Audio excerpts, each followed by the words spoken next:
So now we can get into the more important questions. You talked about a little girl today. I don't name it now because of the privacy. 1.5 years old.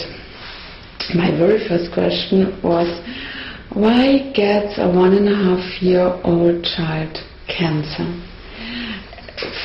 For myself, I asked myself. So I would like your opinion about where it comes from. Does it come from the pregnancy? Does it come from a very hard or complicated birth, or insured in the very early childhood by the parents? So what is your experience about it? Well, concerning this particular case, and most of the very early cases in pediatrics, it is certain that there is genetic factors. That means the child is born with a tumor. It was certainly the fact in this diagnosis of the 18-month-old child with a brain tumor. So the other reasons that can come upon can be reasons that facilitate the emergency of the fact that cancer comes out on a child.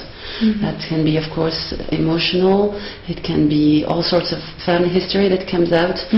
Especially, I would think what happens during the pregnancy is always very important when a chronic disease like cancer occurs in very young children. Is it also your private way of thinking, or your philosophy, or is it more what you experience? It's what I experience, definitely. Yeah. All the very young children that I have looked after and who have had very early cancer is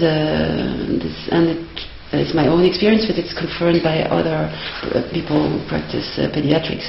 Early cancer is 90% genetical born. And the birth factor? The birth factor is also important. It's taken in account in the case taking, the conditions of what's happened during the pregnancy, even what has happened in the family surroundings before the pregnancy, of course the birth conditions, and the very early start of life. When there's separation, dislocation, there was a case where the father had left the mother 2 months after the birth. That, of course, is taken in account in the case taking of the child. So I don't know if you said it today in your seminar, or if I would read it in one of your books. You said emotion can be very toxic. Yes, that is maybe a very strong word, toxic, but it means what it means. Would you please explain this a little bit further? Well, I think in cancer there's a lot of I think I was answering to the toxicity also of the whole of the process. Toxicity of the treatments that are proposed straight from the beginning, and of course maybe I'm putting that back to the fact that the only really important fact that can be found in the etiology of cancer, apart from genetic, is emotion. And emotion is all the emotional events that the child has lived, that the mother has lived, are really important from the homeopathic approach. So toxicity, I would say, is try to see how strong it can be in the development of cancer in a child.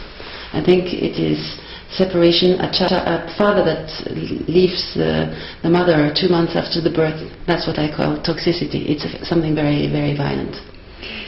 We both know that, but would you like to explain this a little bit further in terms of, as a physician, as a doctor, what do you think, what happens in the body? When there is an emotional... Well, that's what you have to analyze and understand what the type of emotion has occurred, and what exactly is the feeling that the child can have. For example, if you take the case of a separation, or a very hard grief of separation, what is the process in the mind of the child? It's interesting to know that for the phosphoric acid, the problem is the loss of communication.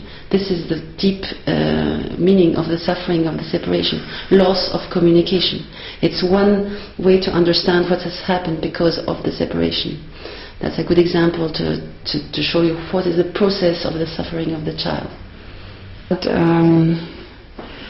case taking, or maybe if you do a child case taking and you get the story of the mother and she has, just for an example, a lack of her mother and some really grief and big hurts, and if you would give the right remedy from the periodic table, did you see successes even in the child? I mean, that the mother could, it would be always in their life, it would be always part of the life, but could come over it and then help coming over it the child? Of course, it happened, especially in acid situation. I have few cases where, in fact, I treated first the child, and the mother came back and asked for treatment, and from the child prescription I had the mother's prescription. That is very often a practical scene, and in fact the child had opened the understanding of what had happened at the mother's level. It's very frequent. So are you positive if the parents have big griefs or lack in the early, you can understand the remedy that these can be healed? I think it's very important. It's very important. Well, the first case I presented, I think the first remedy that was given to the child for his cancer was referring to the history of the life of the father, very early life of her father. So you see, it was applicated there in this case already. Treated the child from the etiology of the suffering of the father himself.